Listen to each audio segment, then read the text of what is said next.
नमस्कार दोस्तों, केंद्रीय गृह मंत्री अमित शाह ने कश्मीर में जारी आतंकवाद के खिलाफ सरकार की सख्त नीति को दोहराते हुए बड़ा बयान दिया है। उन्होंने कहा, मैं आज जनता को बताना चाहता हूं कि 90 के दशक से कश्मीर में जो आतंकवाद चला रहे हैं उनके खिलाफ हम जीरो टॉलरेंस की नीति पर मजबूती से लड़ाई लड़ रहे हैं। गृह मंत्री ने यह स्पष्ट किया कि आतंक फैलाने वाले यह न समझें कि नागरिकों की जान लेकर वे यह लड़ाई जीत सकते हैं। उन्होंने आतंकियों को कड़ी चेतावनी देते हुए कहा कि यह लड़ाई का अंत नहीं बल्कि एक नया मकाम है और सरकार हर एक आतंकी को चुन चुनकर जवाब देगी। अमित शाह का यह बयान उस समय आया है जब घाटी में सुरक्षा व्यवस्था को और अधिक मजबूत किया जा रहा है। सरकार की नीति स्पष्ट है, आतंकवाद को जड़ से खत्म करना और कश्मीर को शांति और विकास की राह पर ले जाना है।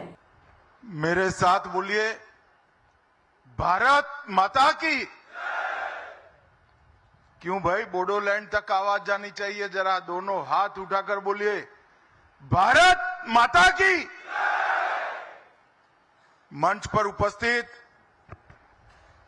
असम के सम्माननीय मुख्यमंत्री, जिनके नेतृत्व में असम ने विकास की तेज रफ्तार पकड़ी है, ऐसे डॉक्टर हेमंत विश्व शर्मा जी,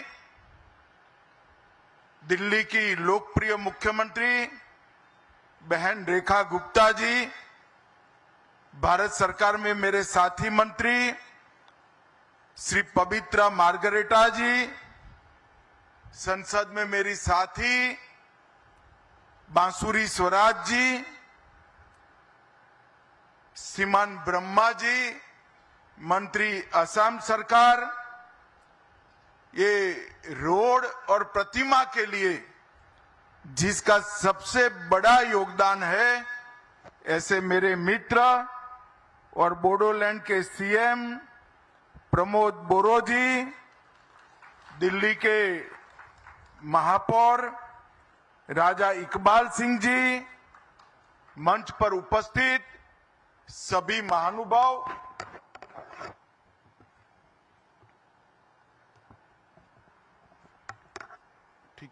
ठीक है भैया, रहने दो। मंच पर उपस्थित सभी महानुभाव, आज के इस सभागार में आए हुए बोडोलैंड और असम से आए हुए मेरे प्यारे सभी भाइयों बहनों को प्रणाम।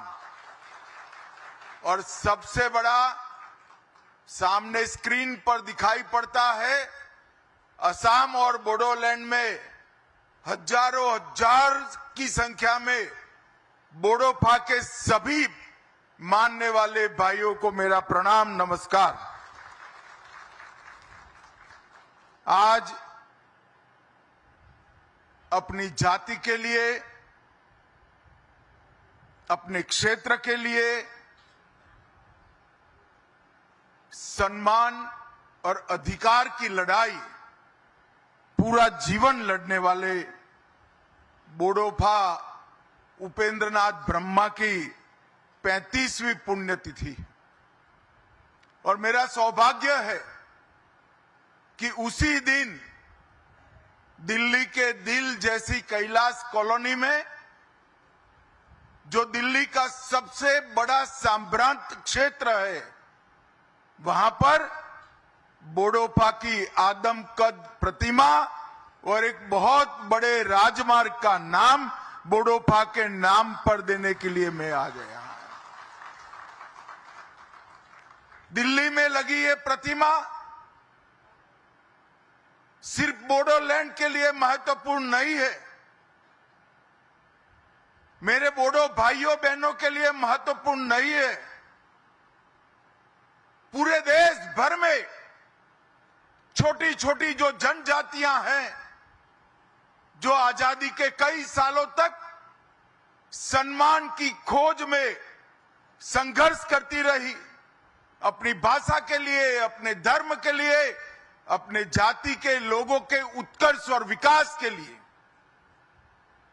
जब बोडोफा की प्रतिमा यहां लगती है, उपेंद्रनाथ ब्रह्मा की जब प्रतिमा यहां लगती है, न केवल बोडोलैंड, न केवल असम, देश भर की इस सभी छोटी जनजातियों का सम्मान होता है। और आज इनकी 35वीं पुण्यतिथि पर देश के महान दूरदर्शी पुत्र बोडोफा उपेंद्र नाथ ब्रह्मा जी को मैं प्रणाम कर कर मेरी बात की शुरुआत करना चाहता हूं। मित्रों, अभी अभी कार्यक्रम की शुरुआत के पहले हमने पहलगांव में जो आतंक की भेंट चढ़े, जिनका बलिदान हुआ, वो हमारे प्यारे भाइयों बहनों को श्रद्धांजलि दी। मैं आज उन सभी आतंक की भेंट चढ़ने वाले हमारे नागरिकों को, उनके परिवारजनों को कहना चाहता हूं, एक क्षति सिर्फ आपकी क्षति नहीं है, आपके जितना ही दर्द देश के हर नागरिक के दिल में है, हर नागरिक इतना ही दुख का अभिव्यक्ति करना चाहता है। और मैं आज पूरे देश की जनता को यह बताना चाहता हूं कि 90 के दशक से कश्मीर में जो आतंकवाद चला रहे हैं, उनके खिलाफ हमारे प्रधानमंत्री नरेंद्र मोदी जी का जीरो टॉलरेंस का नीति है। हम मजबूती के साथ अपनी लड़ाई लड़े हैं और आज वो ये न समझ ले कि हमारे 27 नागरिकों का जान लेकर ये लड़ाई जीते हो। मैं सभी आतंक फैलाने वालों को कहना चाहता हूं कि लड़ाई का अंत नहीं है, एक मकाम है। हर व्यक्ति को चुन चुन कर जवाब भी मिलेगा, जवाब भी लिया जाएगा।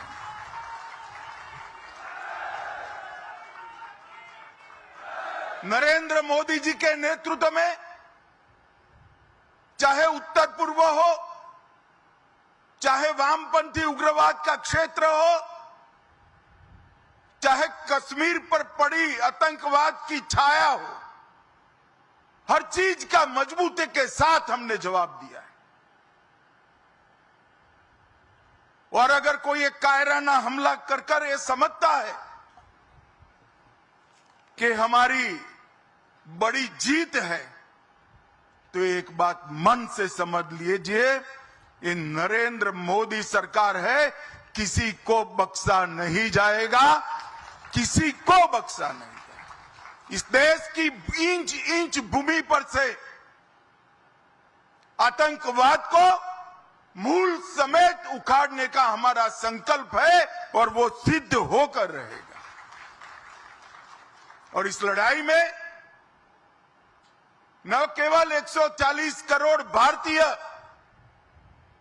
पूरी दुनिया भारत के साथ खड़ी है।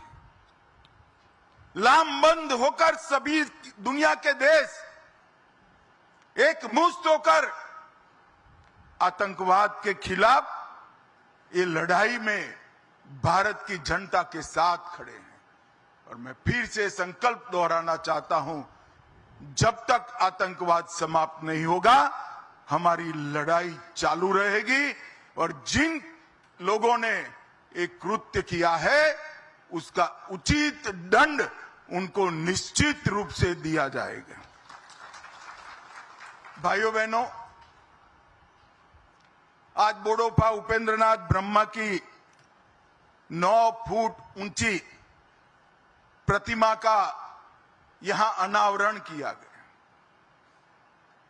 बोडोफा न केवल बोडोलैंड के लिए, न केवल बोडो जाति के लिए, समस्त आदिवासी समुदाय के लिए सम्मान, पहचान और समान अधिकारों की लड़ाई के लिए जाने जाते हैं। इतने छोटे से कालखंड में देश के एक विषम क्षेत्र में जन्मे आदिवासी बच्चे ने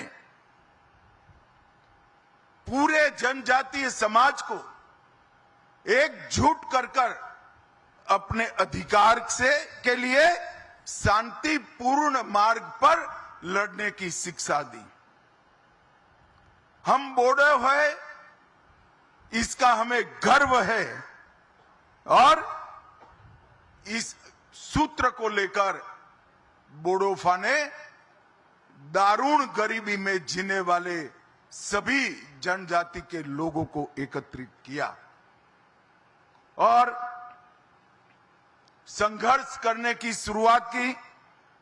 दिल्ली में आवाज बुलंद की, बीएससी, बीए भी किया, एलएलबी भी किया और इन्होंने जितनी परीक्षाएं पास की, इससे सबसे बड़ी परीक्षा थी बोडोलैंड की आवाज को कश्मीर से कन्याकुमारी तक पहुंचाना और अधिकारों को प्राप्त करने के लिए संघर्ष शुरू करना।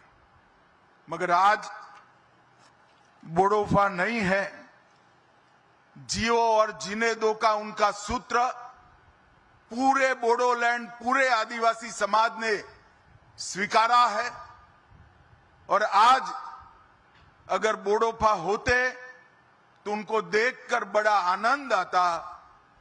हजारों युवाओं के बलिदान के बाद आज हमारा बोडोलैंड शांति और विकास के रास्ते पर आगे बढ़ चुका है। पूरा असम बोडोलैंड के लोगों को स्वीकारता है और बोडोलैंड असम को स्वीकारता है। आज बोडोलैंड से बहुत सारे लोग मुझे सुन रहे हैं।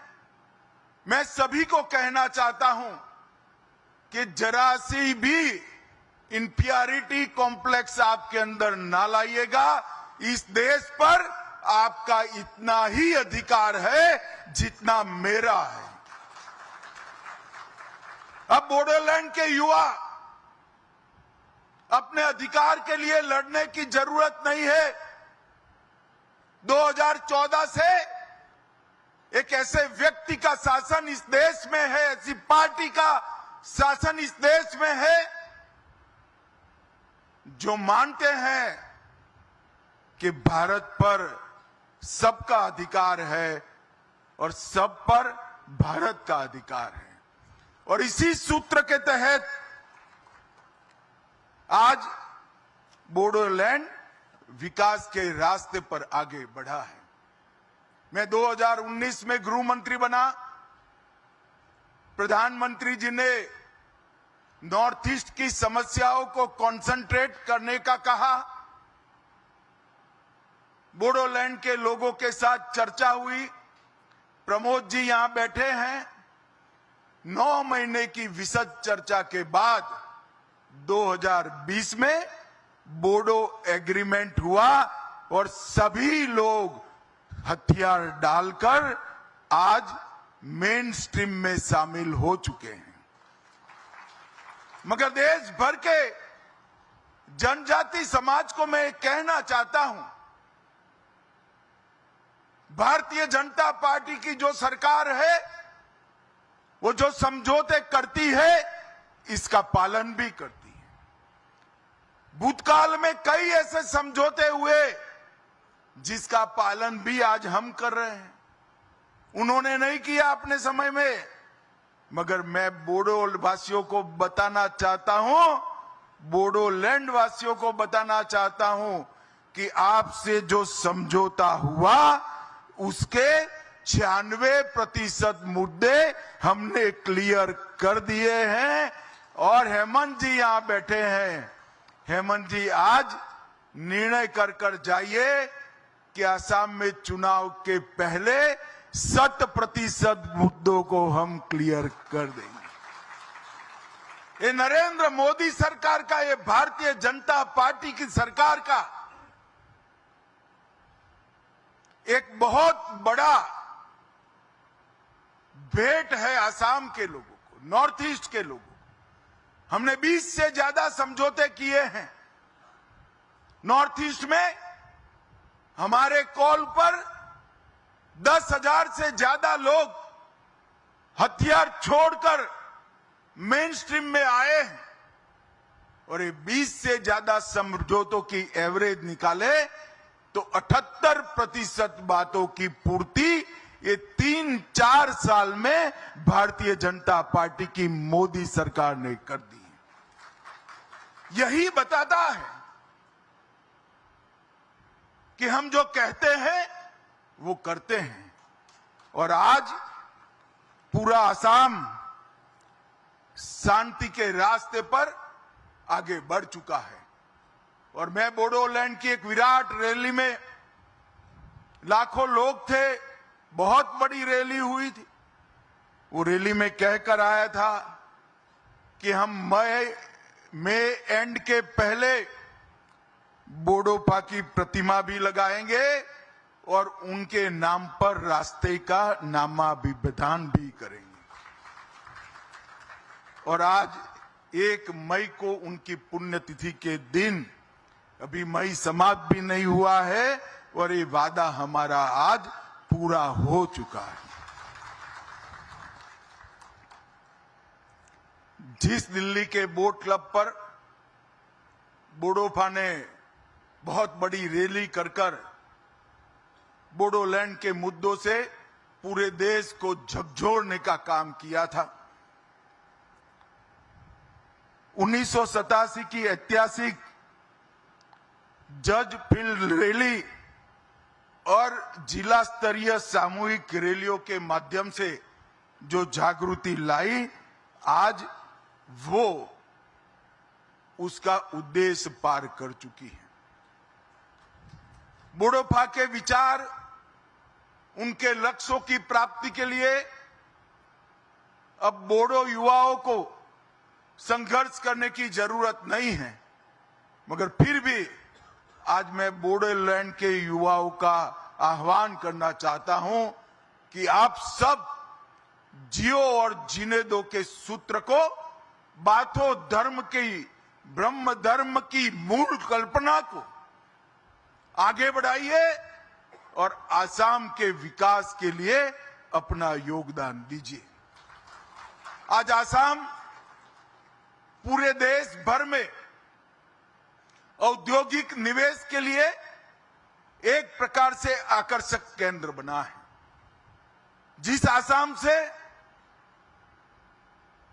स्वास्थ्य लाभ के लिए, हेल्थ की सेवाओं के लिए दिल्ली, मुंबई, चेन्नई, कलकत्ता जाना पड़ता था, आज बंगाल के लोग हेल्थ की सुविधाओं के लिए आसाम आ रहे हैं। आसाम में इतना विकास हुआ है।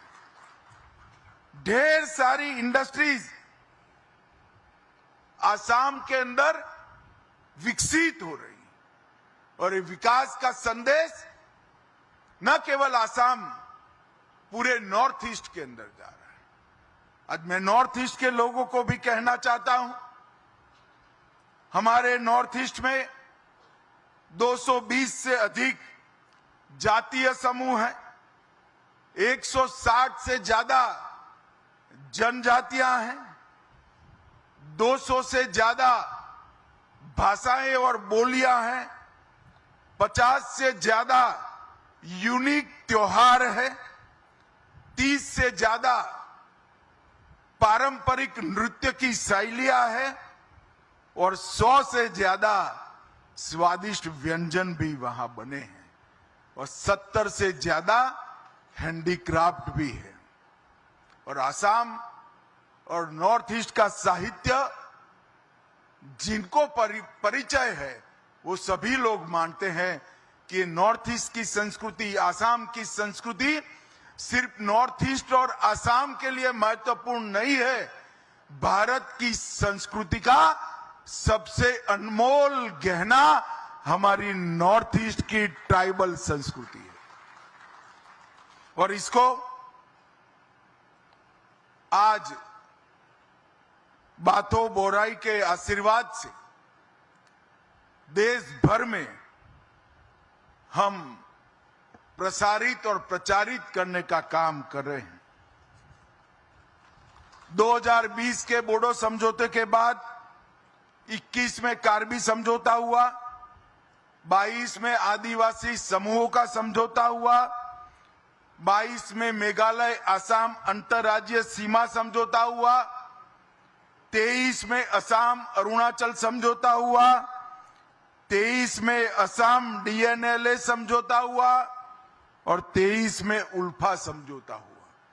10,600 से ज्यादा युवा हथियार डालकर आज कोई पंचायत का सदस्य बना है, कोई सरपंच बना है, कोई जिला पंचायत का सदस्य बना है, कोई अपने ट्राइबल समिति का सीएम बना है। ये सारे लोग आज मेन स्ट्रीम में आए हैं और मैं मानता हूं कि 10,500 से ज्यादा जो लोग मेन स्ट्रीम में आए हैं वो देश की ताकत बढ़ाता है। मोदी जी ने असम और नॉर्थ ईस्ट के विकास के लिए ढेर सारे काम करे हैं। मोदी जी एकमात्र ऐसे प्रधानमंत्री है जो प्रधानमंत्री बनने के बाद 50 से ज्यादा बार नॉर्थ ईस्ट जाने का रिकॉर्ड अगर किसी ने बनाया है तो हमारे मोदी जी ने। बोडोलैंड जैसे दुर्गम क्षेत्रों में भी मोदी जी 4-4 बार गए। ये बताता है कि छोटी छोटी जनजातियों को मिलकर बना हुआ हमारा नॉर्थ ईस्ट देश का बहुत बड़ा महत्वपूर्ण अंग है। और मैं आज नॉर्थ ईस्ट वालों को कहना चाहता हूं, आपकी संस्कृति भी अनमोल है और आपकी ताकत भी अनमोल है। पूरे नॉर्थ ईस्ट को अगर मिलाकर देखें तो उत्तर प्रदेश से बड़ा भूभाग हमारे नॉर्थ ईस्ट का है और सबसे ज्यादा वन संपदा कोई एक क्षेत्र में है तो नॉर्थ ईस्ट के लिए। नॉर्थ ईस्ट पूरे देश की ताकत बने और पूरे देश की ताकत नॉर्थ ईस्ट के विकास के लिए लगे, ये लक्ष्य लेकर मोदी सरकार चल रही है। आज बोडोफा उपेंद्र नाथ ब्रह्मा जी की पुण्यतिथि पर अपने 35 साल के छोटे से जीवन में जो उन्होंने जनजाति समूहों के लिए, बोडो समूह के लिए किया है, इसको श्रद्धांजलि देने के लिए एक 9 फुट की बड़ी प्रतिमा और एक मार्ग का नाम रखने का जो कार्यक्रम है, इसके लिए मैं बोडोलैंड और आसाम के सभी वासियों को बहुत बहुत बधाई और शुभकामनाएं देना चाहता हूं। और अंत में फिर से एक बार बोडोफा ने कहा था, संगठित होइए, संघर्ष करिए, शांति का मार्ग न छोड़िए और जियो और जीने दो के सूत्र पर चले, उसको हम पकड़ कर रखें। यही अभ्यर्थना। वंदे मातरम। भारत माता की जय।